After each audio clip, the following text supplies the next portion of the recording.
আসসালামু আলাইকুম। দেখেন আজকে আবার মরা মাছের ভিডিও নিয়ে এসে দেখেন ছোট্ট একটা ভিডিও। এই যে মরা মাছ আমরা আবার কোটিপতি মানুষ, তো আমরা আবার একটু মরা মাছ বেশি খাই। দেখেন ওই যে কলাম নর্ত আছে, দেখছেন অনেক সুন্দর। মাঝে সাঝে আমরা সকাল সকালে এরকম মরা মরা মাছ কিনে আনি। দেখেন তাই ভিডিও করলাম। আর আজকে 2 দিনকের ভিডিও আছে মনে হয়, যাই হোক একটু একটু ভিডিও আছে। আর এই যে আমি আজকে ঘরটা ঝাড়বো। আসলে দেন ঘরের অবস্থা কীরকম, অনেক দিন হয়েছে তো ঘরটা এরকম আর পানি পড়ে পড়ে মনে হয় এরকম হয়েছে। আসলে বিছনা ঝাড়ি, তারপরে বিছনা ভালো ভালো লাগে। আর যাতে ঘর পরিষ্কার করি জানে না, খালি ঘর নোংরাই হয়। তাই করলাম কি একটু আজকে একটু ভালো করে ঝাড়ি, তাই আপনাদের সাথে শেয়ার করতেছি। এই যে দেখেন আমি ঝাড়তাছি। আসলে ঘর তো কয়দিন পরে ভাঙবই, এর লেগে আর করতেছি না। কয়দিন পর ভাঙ্গে তো রং টং করবো, জানেনই আমাদের বাড়িতে নতুন কাজ চলতেছে। আমি তো মাঝে সাঝে একটু একটু ভিডিও করছি। আমরা ঘরও ভাঙ্গে ঠিক করব পরে।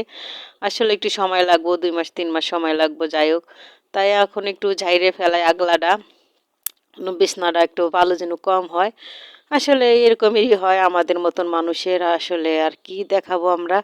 এই ছোটোখাটো একটা ভিডিও, এই যে মরা মাছ দিয়ে সিম দিয়ে আলু দিয়ে ঝোল করছি। আর আর আমাদের পালা একটা মোরগ ছিল, তাই নতুন আলু দিয়ে ঝোল করছি দেখেন। আর কচু শাক রান্না করছি।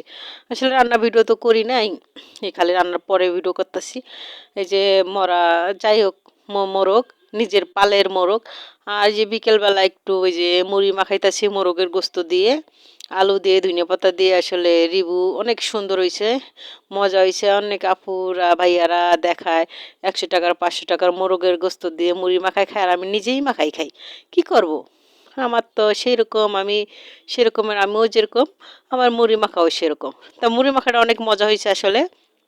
এই দেখেন আমার ভিডিও উল্টাপাল্টা হয়ে গেছে ভয়েস দিতে দিতে, যে আমিও যেরকম।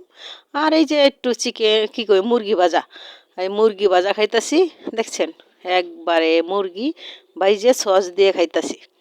এটা আবার কি যেন কয় তাও তো জানি না।